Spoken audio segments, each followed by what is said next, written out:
Një person është vrarë dhe një tjetër është plagosur pas një atentati kundrejt tyre në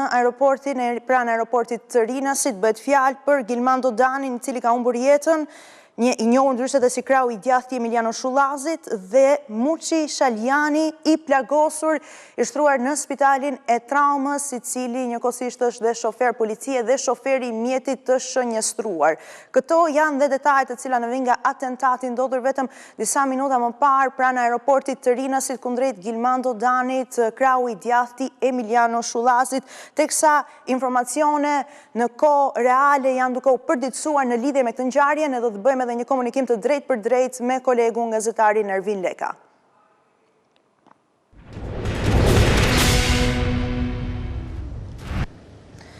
Përshëndetje Ervin. Nëse ka detajet të reja cilat janë lidhje me këtë ngjarje dhe mund të na bësh le themi edhe një përmbledhje të informacioneve të deri më tanishme. Edhe në fakt duhet ta nis nga kjo e fundit, ku të paktën nga të shtënat ku mbeti i vrarë Gilmando Dani dhe u plagos edhe shoferi të paktën që ka qenë në automjetin tip S klasë të blinduar që u qellua me breshëri Kallashnikovi në drejtim të tyre. Plumbat e këtyre breshërive kanë kapur edhe një biznes që ka qenë në rrethrotullimin e aeroportit të Rinasit, por fatmirësisht nuk ka pasur persona të tjerë të plagosur përveç shënjestrës së autorëve të cilët i kanë qelluar me breshëri Kallashnikovi, ku të paktën sipas ekspertëve të policisë kanë qenë plumba në të njëjtën kohë në ekran edhe vendin ku është gjetur makina e autorëve, autorit të ngjarjes. Janë këto pamjet, të cilat tregojnë dhe një automjet të djegur në Krujë që është pikërisht përdorur në atentatin ku mbeti dhe viktim Gilmando Dani dhe u plagos dhe Muçi Shaljani. Ka qenë një rrugë rurale që kanë zgjedhur edhe autorët si duket për të fshehur edhe gjurmët nga ana e policisë për të djegur automjetin tip Toyota Yaris, për cilën e kanë përdorur në këtë atentat ndaj Gilmando Danit dhe Muçi Shaljanit, të paktën i cili pra ky fundit është i plagosur. Automjeti i autorëve të dyshuar është djegur në fshatin Halilaj, disa kilometra larg vendit të ngjarjes dhe rreth 3 kilometra në një rrugë rurale nga rruga nacionale, pra që lidh Fushkrujën me kryeqytetin. Kjo si duket është bërë për të shmangur edhe arrestimin nga ana e policisë apo edhe gjurmimin e këtyre personave, ndërsa ka dyshime se janë ndihmuar edhe nga persona të tjerë pasi kanë djegur automjetin për t'u larguar nga vendi i ngjarjes. Ky automjet i djegur, pra siç e pat edhe nga pamjet, pra që është zgjedhur një kodër në një rrugë rurale për të hyrë dhe për t'i vënë flakën, po bëhet edhe një ekzaminim për sa i përket nëse ka apo jo gjurmë të autorëve të dyshuar apo në të cilin pra mund të jenë edhe armët e përdorura në këtë krim, pra për vrasjen e Gilmando Danit, i cili njihet edhe si krahu i djathti Emiliano Shullazit, ku pra të paktën sipas informacioneve ai ka marrë një plumb në pjesën e kokës, pra një plumb Kallashnikovi, çka i ka shkaktuar vdekjen e menjëhershme, ndërsa personi që ka qenë në timonin e këtij automjeti, bëhet fjalë për Muçi Shaljanin, të paktën sipas të dhënave nga Spitali Traumës, ka disa plumba në krahëror, por edhe në pjesën e shpatullave dhe ndodhet në gjendje kritike për jetën, ndërsa vet pra ky i fundit Muçi Shaljani, i cili ka mbetur i plagosur në këtë atentat, mësohet nga të dhëna pra që kemi mundur të sigurojmë se ka qenë pjesë agjencisë së mbikëqyrjes policore, pra person përgjegjës dhe agenti i mbikëqyrjes policore që merret me problematika që mund të kenë policët apo përfshirë në vepra penale, por si duket kjo nuk e kishte ndaluar që të kishte kontakte me persona siç ishte i ndjeri pra Gilmando Dani me precedent të theksuar kriminal, ku nga të dhënat në skedaret e policisë përfshirja e tij në ngjarje kriminale daton që në shkurt të vitit 2006, ku ka qenë i arrestuar për sa i përket edhe veprës penale të kanosjes, por edhe armbajtjes pa leje, ndërsa më herët pra viktima u ka shpëtuar edhe 2 atentateve të tjera në kryeqytet. Bëhet fjalë për vitin 2011, atentati i parë që është dokumentuar nga ana e policisë, dhe një atentat tjetër në vitin 2015, ndërsa ka pasur edhe një dënim me 12 vite burg për të, ndërsa rreth një viti më parë ishte liruar nga ana e gjykatës, ku ka qenë pra për të vuajtur këtë dënim të dhënë në ngarkim të tij, pra për sa i përket edhe gjobvënies si pjesë e grupit të Shullazit, ndërsa pjesën e burgut e ka kryer në Rogozhin, ku edhe atje në fakt paktën sipas të dhënave nga policia e burgjeve, por edhe Ministria e Drejtësisë ka qenë edhe në regjimin 41 bis, ka bërë disa kërkesa duke nisur që nga viti 2022 për t'u liruar me kusht, ndërsa kjo liri e tij pra me kusht se duket erdhi me 6 tetor të vitit 2024. Nga të dhëna që kemi marrë edhe nga aeroporti Rinasit, ai sapo ishte kthyer nga Spanja, konkretisht nga qyteti i Barcelonës, dhe autorët si duket duket kanë pasur edhe të dhëna për sa i përket ardhjes së tij dhe në momentin që ai ka hipur në automjet dhe ka nisur në drejtim të Tiranës tek rreth rrotullimi i Rinasit, kanë dalë para në prit dhe kanë qelluar me breshërime të paktën mbi 20 herë duke qelluar me plumba të shtues, plumba blindshtues siç njihen. Autorëve djegur në Kruj, Ervin, janë këto pamjet të cilat janë pamjet të reja nga Kodra, ku është gjetur dhe makina e djegur, që mendohet që është e autorëve të atentatit ndaj Gilmando Danit dhe plagosjes Muçi Shaljanit, i cili ndodhet në spitalin e traumës, e do të kemi dhe informacione në lidhje me të. Pikërisht, këto janë edhe detajet. Ervin, nëse ke ndonjë shtesë ose ndonjë informacion të ri për të shtuar?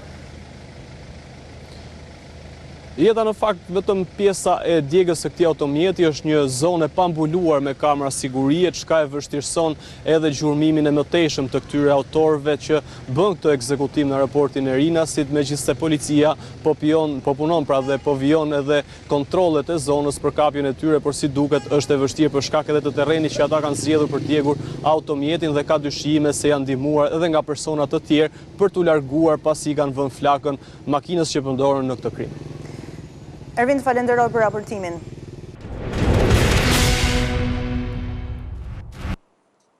Vjoj me informacionet fundit nga atentatin ndaj Gilmando Danit dhe plagosjes së Muçi Shaljanit pranë aeroportit të Rinasit, ku policia e Lezhës tashmë ka ngritur dhe pika kontrolli me qëllim kapjen e autorëve të vrasjes të ndodhur ditën e sotme, pikërisht në rreth rrotullimin e Rinasit. Kontrollet po zhvillohen pasi policia dyshon se autorët e vrasjes në Rinas janë larguar në drejtim të Lezhës. Pra, ky mendohet se mund të jetë edhe itinerari i tyre. Rikujtojmë se një makinë është gjetur e djegur në një kodër pranë fshatit Halilaj të Krujës, ndërkohë që aktualisht janë duke zhvilluar dhe këto kontrolle të makinave një pas një në mënyrë të evidentimit apo ndoshta edhe kapjes së autorëve, të cilët dyshohen se janë nisur drejt edhe qytetit të Lezhës. Duhet thënë se njëkohësisht po kqyren edhe kamerat e sigurisë në këto akse rrugore të dyshuara se mund të jetë edhe trajektorët e rrugës së autorëve të atentatit ndaj Gilmando Danit dhe plagosjes së Muçi Shaljanit. Mirë po, për informacione fundit ne do të lidhemi me kolegun Gjergj Figuri, i cili do të raportojë në lidhje me këto kontrolle. Përshëndetje Gjergj, atëherë çfarë mund të na thuash në lidhje me pikat e kontrollit të hapura nga policia e Lezhës? Çfarë dyshohet dhe çfarë ke mësuar deri më tani? Në fakt, më njëherë pas atentatit në Rinas dhe faktit që u konfirmuan që automjetja autorëve ka lëvizur fillimisht në drejtim të Fushkrujës, policia e Lezhës zgriti posoblok pikërisht në hyrje të qytetit, por jo vetëm edhe në dy pikat e tjera për gjatë superstradës në drejtim të Lezhës, kjo me dyshimin se autorët pas kalimit në Fushkruj mund të kenë lëvizur drejt Lezhës. Për këtë arsye në fakt kontrollet që ushtruan në hyrje të qytetit të Lezhës kaluan thuajse çdo automjet në SID, duke parë pikërisht persona që ndodheshin në të dhe në tentativë për të konfirmuar nëse ka persona të dyshimt apo le të themi persona që mund të shfaqin probleme në lëvizjen e tyre me qëllim që të mund të shkonin drejt autorëve të mundshëm të këtij atentati në Rinas. Gjithsesi deri në këto momente nuk ka patur asnjë lëvizje të dyshim të konfirmuar apo që të ketë sjell le të themi një shfaqje për të cilën policia mund të dyshonte që mund kishte lidhje me atentatin e mundshëm. Fakti që në fakt zona e Lezhës më pas edhe vijimi drejt Shkodrës mbet një zonë problematike, ka bërë që policia e rendit dhe në fakt forcat e ndërhyrjes së shpejt të komisariatit të Lezhës ndërmarrin pikërisht edhe këto kontrolle. Vetëm pak minuta më parë një tjetër pikë kontrolle që ishte këtu në hyrje të qytetit tashmë është vendosur më në përparësi aty ku është edhe degëzimi me Shëngjinin, për të parë pikërisht lëvizje të mundshme dhe për të mbajtur le të themi nën monitorim të gjithë lëvizjen e automjeteve një herë pas ngjarjes. Sigurisht mbetet e rëndësishme për të parë edhe kamerat e sigurisë pikërisht duke nisur nga Fushkruja me pas për të parë nëse ka patur lëvizje të autorëve të mundshëm të ngjarjes atentatit në Rinas drejt Lezhës apo më pas në drejtim të Shkodrës, por gjithsesi mbetet në harkun e kontrolleve, por pa arritur të identifikohet persona të mundshëm që mund të keni lidhje me këtë ngjarje të rëndë që u registrua sot në Rinas. Gjergj, falenderoj për raportimin.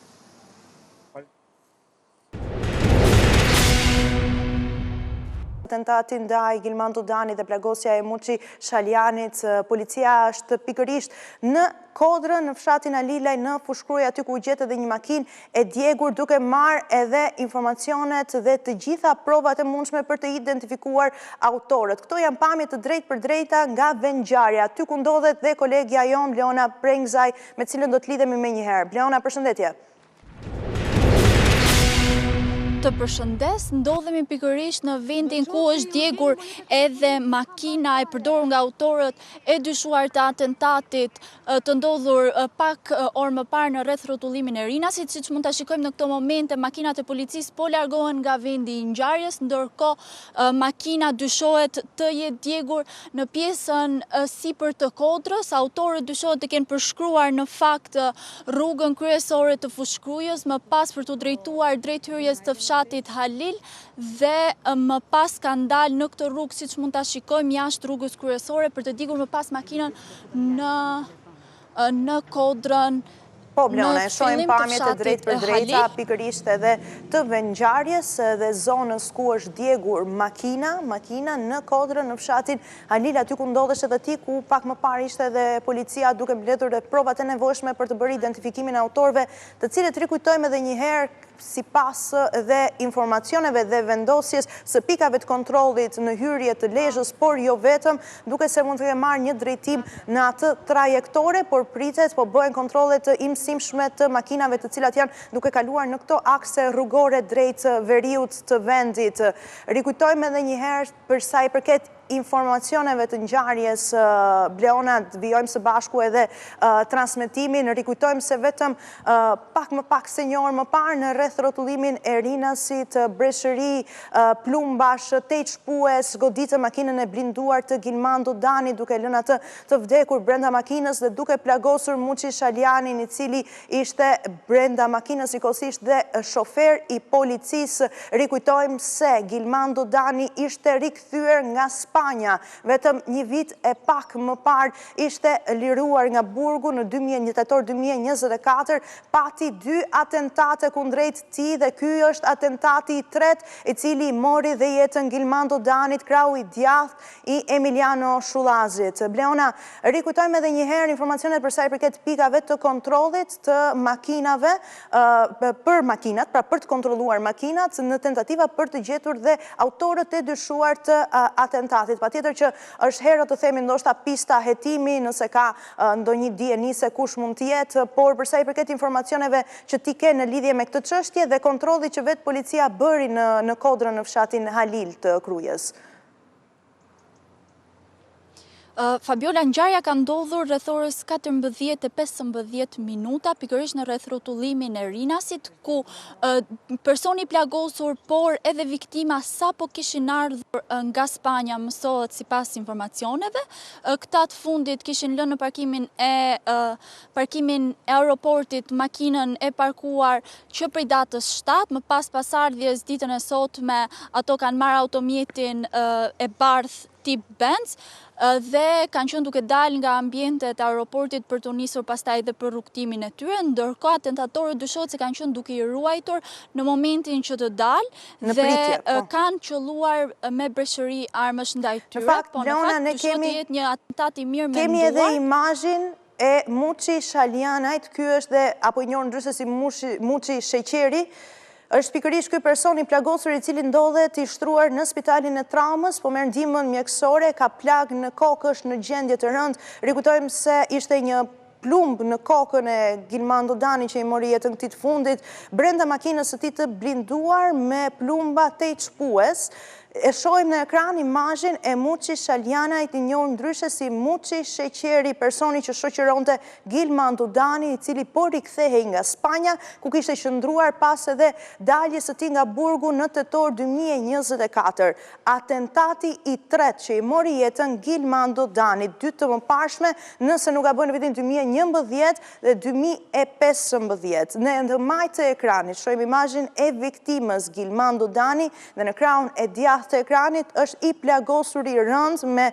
plagosje në kokë Muçi Shaljana, i njohur ndryshe si Muçi Sheqeri. Bleona, atëherë jemi së bashku në fshatin Halile në Kodrën, ku dojgje dhe makina e dyshuar e autorëve të cilët pritet të identifikohet, nuk dihet se çfarë drejtimi ka marrë. Nëse mund të vijosh edhe raportimin tënd. Po, në fakt, Fabiola, si që mund të shikojmë dhe mendimin e operatorit, nga vendi ku është djegur makina vijojnë të ketë persona civil të policisë së shtetit të cilët ndodhen në vendngjarje, pra në fakt janë larguar disa nga makinat e policisë pasi kanë kryer ekzaminimet e nevojshme, ndërkohë vijojnë ende persona të jenë pranë vendit të ngjarjes. Dyshohet në fakt që makina ka qenë e vjedhur dhe targat e makinës të cilat ishin targa greke dyshohen të kenë qenë të vjedhura, një taktik kjo në fakt të përdorur në atentate të shumta ku bëhet vjedhja e makinave, por edhe vendosja e targave të vjedhura dhe më pas bëhet edhe djegja e automjeteve. Në fakt, kjo zonë shquhet për djegjen e automjeteve pas atentateve të cilat kryhen. Dua të rikujtoj që shoferi Muçi Shaljani, i njohur ndryshe si Muçi Sheqeri, ka mbetur i plagosur rënd, ka marrë plag në disa vende në zonën e Barkut më së shumti dhe ndodhet në spitalin e traumës ku po merr ndihmën mjekësore, ndonse gjendja e tij shëndetësore është e rëndë, është nën kujdesin intensiv të ekipit mjekësor dhe ndodhet në spitalin e traumës. Në fakt, ashtu siç edhe ti e theksove, Gilmando Dani, krau i djathtë i Emiliano Shullazit, ditën e sotme u ekzekutua, por ndaj tij ka patur edhe atentate të tjera, pikërisht 2 atentate në vitin 2011 dhe vitin 2015, ku fatmirësisht më parë kishte shpëtuar, ndërkohë atentati i ditës së sotme i ka marrë jetën këtij të fundit, ndërkohë ka lënë në gjendje të rëndë edhe shoferin Muçi Shaljani. Atentati ndodhi rreth orës 14. Po, të falenderoj për raportimin, edhe për të gjitha informacionet, edhe për këto pamje të drejtë për drejta nga vendi ku është djegur dhe makina e autorëve të dyshuar që ende nuk dihet se ku janë, nuk dihet identiteti i tyre, janë hapur pikërisht pika kontrolli në lidhje për të parë pikërisht makina që kalojnë drejt qytetit Lezhës, jo vetëm le themi në pjesën veriore të vendit. Rikujtojmë edhe një herë ngjarjen, vetëm rreth më tepër se një orë më parë një atentat u krye ndaj Gilmando Danit në rreth rrotullimin e Rinasit, duke lënë atë të vdekur në vendngjarje, duke plagosur Muçi Shaljanin, njohur ndryshe si Muçi Sheqeri, i cili është i shtruar në spitalin e traumës, informacione mbi cilin do të na japi kolegja Joana Çallaku vetëm pas pak. Rikujtojmë edhe një herë, makina u dojgj në Kodrën, në fshatin Halil të Krujës ndaj Gilmando Danit. Ka pasur 2 atentate të mëparshme në vitin 2011 dhe në vitin 2015. Ky ishte i treti, i cili rezultoi edhe në vdekjen e tij pas rikthimit të këtij të fundit nga Spanja, dhe ku qëndronte prej një viti, edhe në tetor 2024, rikujtojmë, Gilmando Dani ka dalë nga burgu dhe rikthehej në Tiranë, pra ishte rrugës nga aeroporti drejt Tiranës, aty ku duket se e kanë zënë prit dhe e kanë kryer dhe atentatin kundrejt tij me breshëri, plumba, shtet shkues ndaj makinës së tij të blinduar. Ky është imazhi i Gilmando Danit, personi që mbeti dhe viktim si pasojë e këtij atentati. Rikujtojmë edhe një herë, i plagosur është Muçi Shaljanaj, i njohur ndryshe si Muçi Sheqeri, i cili është shoqëronte në makinën e tij Gilmando Dani, i qëndron i shtruar në spitalin e traumës me plagë të rënda. Do të lidhemi me kolegen Joana Çallaku për informacione në lidhje me gjendjen. Joana, ti ndodhesh tek spitali i traumës, mund të na tregosh mbi Muçi Shaljanaj dhe gjendjen e tij, të lutem? 42 vjeçari Muçi Shaljani Sheqeri, i cili mbeti i plagosur mes ditën e sotme në atentatin e ndodhur në rreth rrotullimin e Rinasit, ku fatkeqësisht u shënua edhe një viktim. 42 vjeçari ndodhet në spitalin e traumës në gjendje të rëndë shëndetësore. Sipas asaj çka kemi mësuar nga bluzat e bardha të Spitalit Universitar të Traumës, 42 vjeçari ndodhet në terapi intensive, në monitorim të vazhdueshëm të stafit mjekësor të traumës, pasi plagët të cilat dyshohet me armë zjarri i ka në kokë, çka i përfundon akoma më shumë dhe gjendjen shëndetësore të 42 vjeçarit dhe ndodhet i intubuar në reanimacionin e spitalit të traumës. Duhet thënë në fakt që pas krave të mi kemi forca të shumë të efektiveve të Shqiponjës, po ashtu të rendit edhe drejtues të strukturave policore të Tiranës, të cilët që prej orës 14:30 minuta kur ndodhi dhe atentati në rrethotullimin e Rinasit, ndodhen në spitalin e traumës, pikërisht këtu janë dhe të shumt në fakt edhe familjarë të plagosurit, të cilët ndodhen në spitalin e traumës. Pra për ta përmbledhur edhe një herë, gjendja shëndetësore e 42 vjeçarit është tepër kritike për jetën dhe ndodhet i intubuar në spitalin e traumës. Joana, të falenderoj për raportimin.